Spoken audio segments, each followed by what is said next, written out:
Hey guys, welcome back to my channel. Today I'm going to show you how to paint a beautiful rose using watercolor pencils. Timestamps and a full list of materials are in the description. I also created a full version of this video where you can see the whole painting process. Let's start by selecting colors. It's not about finding the one exact match to your picture. If you want your colors to be spot on, you need to match colors that work with one another. The colors should not be too similar and try to create drama and overemphasize the colors. After a lot of color testing on a sheet of printer paper, I prepared a sheet for myself to use as a reference during the painting process. I selected a very light pink as a base color.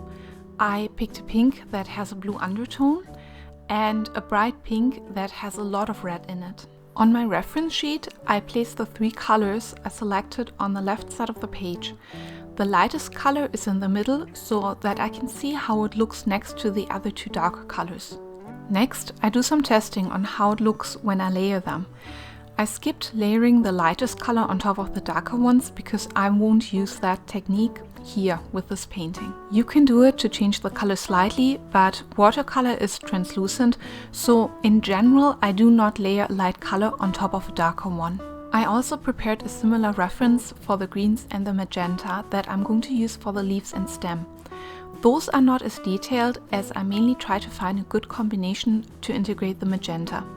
The leaves and stem have some brownish or reddish areas which were important for me to paint in order to keep it interesting. If I skipped that detail, then the leaves and stem would be just too monotone.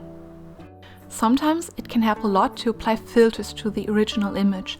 It can be easier to see the light and dark areas and where certain undertones can be used. The darkest pink I'm using, for example, has more red pigments in it.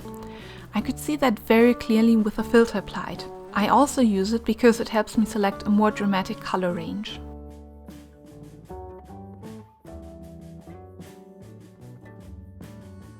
So let's get started with the underpainting. This rose is painted in layers. I apply the lightest layer first and intensify the color with each layer to get a cohesive painting. Before applying the next layer of watercolor pencils, I make sure that the previous layer is completely dry to avoid getting the pencil wet and losing control of how much pigment is released. This is usually not a problem because by painting the rose one petal at a time, the first petal will usually be dry by the time I reach the last one. By using watercolor pencils, you apply the pigment from a pencil in lines. Some of these lines may still be visible after I activated the pigment with water, so I need to make sure that they are placed correctly. When painting petals, the direction of each brush stroke matters. The strokes should always go from the center of the flower, the pistil or stamen, outwards to the edge of the petal. When the petal is not fully visible in an overhead view or when it is bent, then these lines need to be adjusted accordingly. I made a quick sketch because it's easier to show you this than to explain it.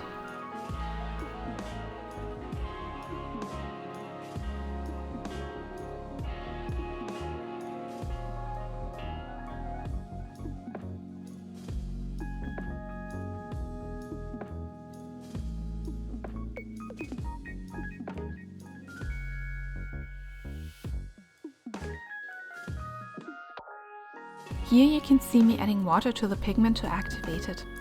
I'm not working super wet, but I do have quite a bit of water soaked up in my brush. If I feel the brush is too wet, I just dab the brush on a piece of paper towel to take off some of the water before applying it to the paper. This rose has a lot of areas that will remain white, so I do not have to worry about the color bleeding. Except at the very end of the painting process when I paint in some of the details with intense colors in the center of the rose. I do work petal by petal, but if the petal is big, I work on one section of the petal at a time. The paper soaks up the water pretty fast at this point, and even faster because I do not work on top of an underpainting yet. The first area I applied water to is all ready to dry to work on by the time I reach the other side of the petal.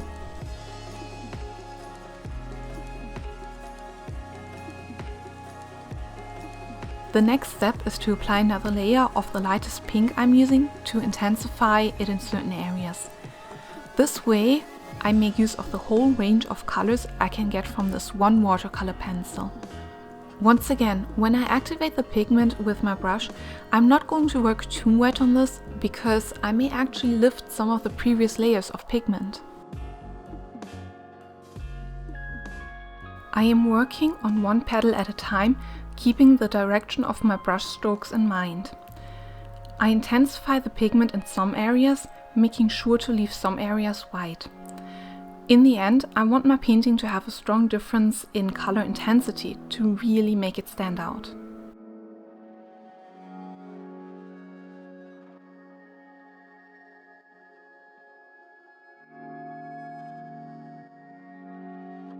It is time to add some more intense colors to this rose to make it pop. I'm using my second darkest pink pencil for the area that lays in the shadow. This shade of pink has more blue pigments. Blue is a cold color and therefore commonly used for shadows. If I did not have a similar shade of pink in my set, I would replace it with a mix of pink and some blue or purple. This rose does not have any direct sunlight hitting it. Therefore, all my shadows are soft without any hard edges. The pictures with filters that I prepared earlier really come in handy now because they allow me to see all the shaded areas really clearly.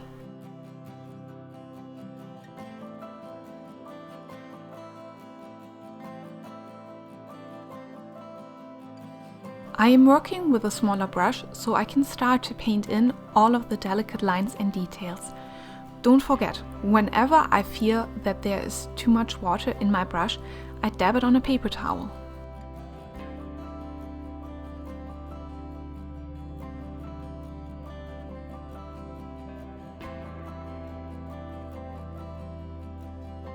As you can see here, the lines from the pencil are still visible even after activating the pigment.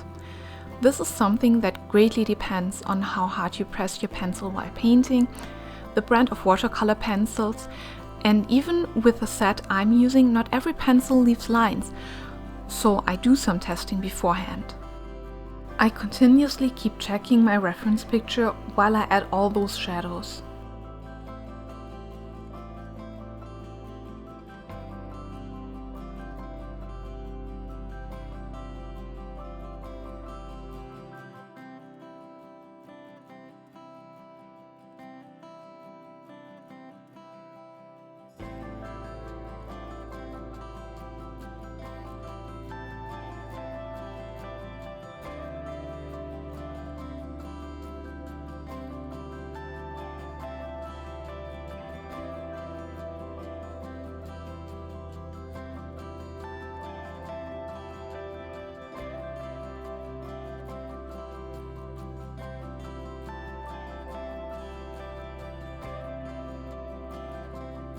It is time to move on to the next step. I apply the darkest and more vibrant colors to create all of those little details and shadows. This is where the rose really comes to life. This process can take a while as I gently work up layers of colors, starting with a cautious lighter layer of pigment. Remember, you can always add more pigment, but taking pigment away is a problem. I work with a small brush and very little water.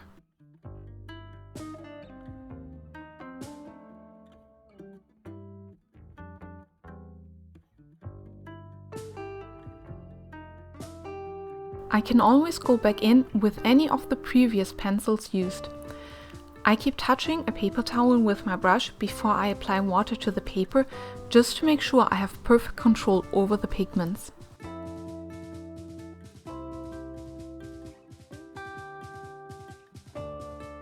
Creating creases and folds on a petal can be intimidating, but fear not. Of course, this all depends on where the light source is, but let me show you some tricks. In many cases, there is a shadow behind the crease. In other cases, the shadow is only in the fold. Just make sure that every brush stroke goes in the right direction, from the stamen to the edge of the petal. All of this can be a little tricky when the petal has significant color variations. In my case, the petal is pink near the stem and the outer edge of the petal is almost white. It can take a while to get it just right. It is easier to get the middle range of colors right once I know how dark my darkest areas are. In this case, I paint in the darkest colors near the center first and then concentrate on all the little color variations to make the petal appear to be bent.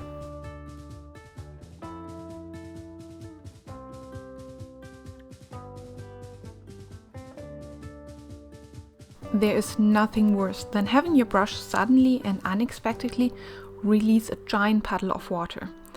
If that happens, I lay a paper towel on the affected area and soak up the water, trying not to rub the paper towel on the paper whatsoever. I let the site of the accident dry completely before taking further action. If you mess around with it, you will probably just make it worse. I'm speaking from experience here.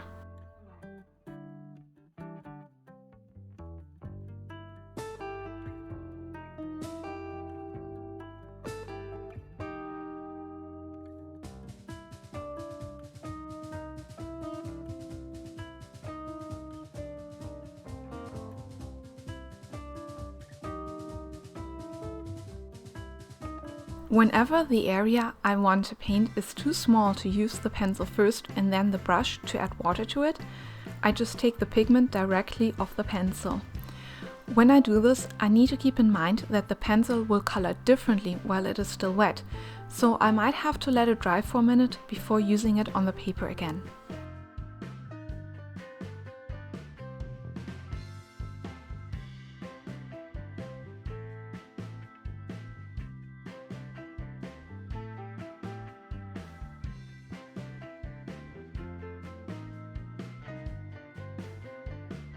Here I decided to mix the pigment right on the paper. I applied the lighter color first and some darker on top of it. Then I go in with my brush to activate the color. I make sure to start with the lighter color so I do not unintentionally mix them up. This way I achieve an amazing gradient. A common issue, especially with non-cotton paper when you layer watercolor pencils, is that the paper simply cannot hold any more pigment, or that the paper is too flat from previous layers for any of the pigment from the pencil to transfer onto the paper. This is something that you should keep in mind when planning your layers. As a solution, I simply pick up some pigment with my moist brush directly from the pencil to transfer it to the page. Another issue that you may come across when working with watercolor pencils is that you do not work with as much water, which can make it harder for the pigment to sink into the paper. When painting in layers, it leads to unintentionally lifting the pigment from the previous layers.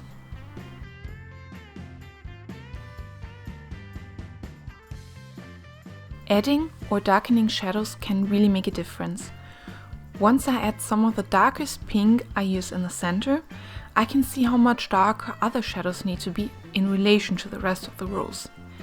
Even though there is no direct sunlight hitting this petal, it is important that the shape of the shadow reflects the curviness of the petal, which is casting the shadow.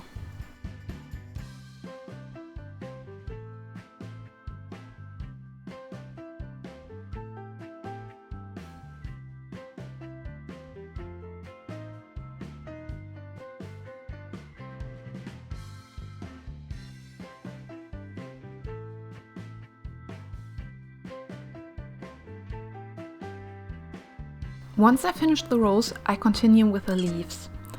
This also gives the rose some time to dry, so I can have a look later and see if I need to add more pigment. In general, watercolor appears lighter when it dries. This effect is usually not as drastic with watercolor pencils. It still helps to take a step back and look at it again a bit later. For the underwash, I apply really light green to all of the leaves and let it dry completely.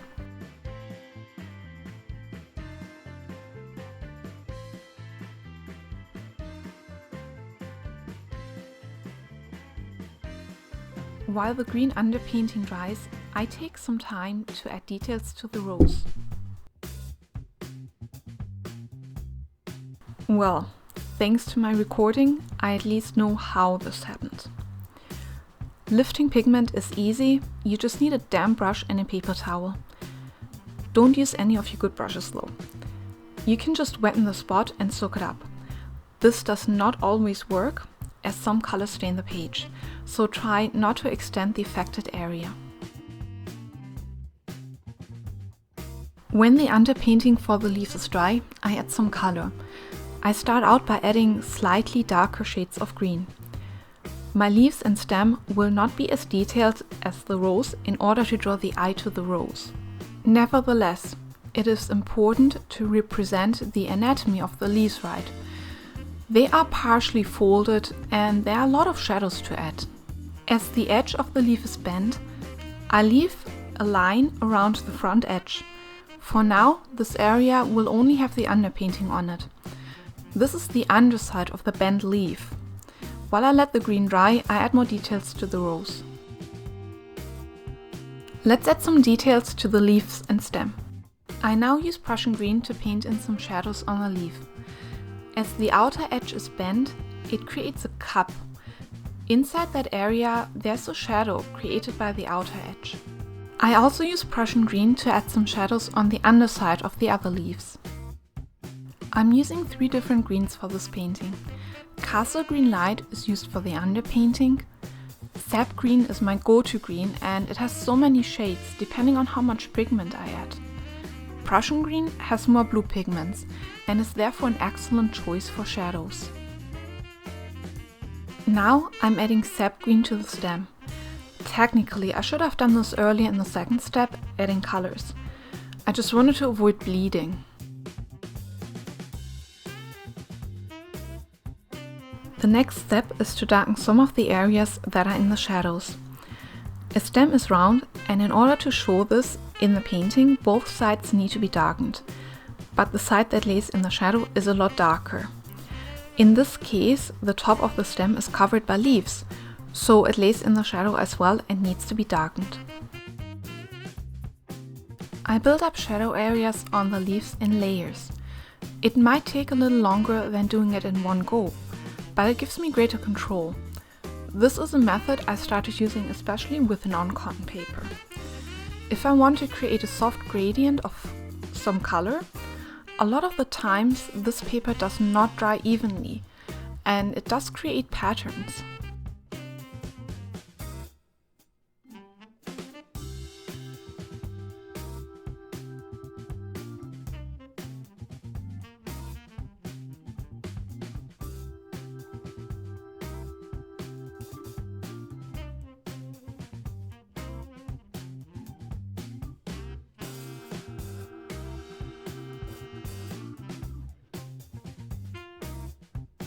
I create all the folds and movement in these leaves just by adding shadows on top of an underpainting.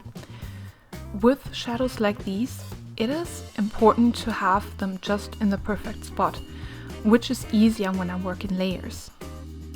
Since I'm not working with a lot of water, the drying time is short. I use that time to work on some details on the rose.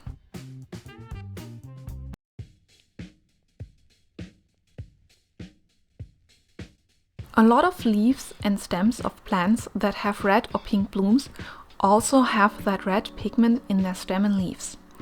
This is why I chose Magenta as a perfect match for the complementing red pigment. Having an underpainting creates a cohesive look for the painting. Without it, the green would clash with the red pigments, making the painting look mismatching and not realistic. The importance of the underpainting for the leaves and stem really becomes clear at this point of the painting process. In order to help the eye differentiate the top and bottom area of the leaves easier, I decided not to add any red pigment to the top of the leaves. They appear to shine through the leaf, but I want to make it easier on the eye to understand what is seen. Also, too much detail distracts from the rose.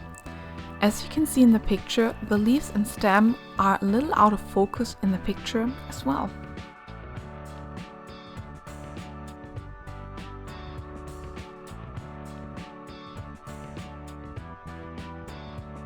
This leaf in the back also has the edge folded up. I can now add this. The underside of the edge is very dark, so I start by adding it. I soften the dark area a little bit, creating a gradient. I then turn the painting upside down to paint in the rest.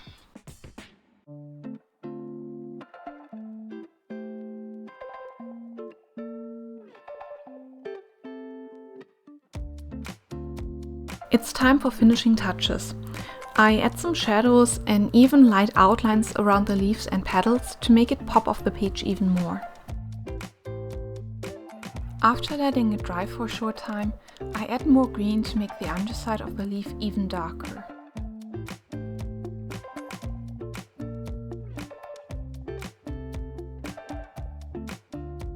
I add the magenta on top of the underpainting or any previous layers of paint. It gives me the opportunity to create a soft gradient on the bottom area of the stem. I try not to lift the previous layers of paint by scrubbing it too much. The green underpainting on the leaves makes the magenta glow. As you probably already have noticed, painting detailed paintings with watercolor pencils is a long process. I personally like to use them, for example, while I watch a movie or TV in the evening. They are just easier to put aside and take breaks. They are also easier to handle, since you don't have to drag your whole setup with your watercolor palette, brushes, paper towel and multiple jars of water over to the couch and set up camp there. Painting with watercolor pencils is about enjoying the process for me personally. A good way to accelerate the painting process is to use watercolor for the underpainting and use watercolor pencils for details and shadows. You just need to be cautious because watercolor and the pencils have different colors. Even when the names match, the colors still aren't the same. So I try to have one set of colors, like the watercolors, exclusively used for the underpainting and have the watercolor pencils used for the rest. Thank you so much for watching my video. I hope you enjoyed it, so please let me know what you thought of it in the comments. And don't forget to like and subscribe to my channel, and I hope to see you soon with another video.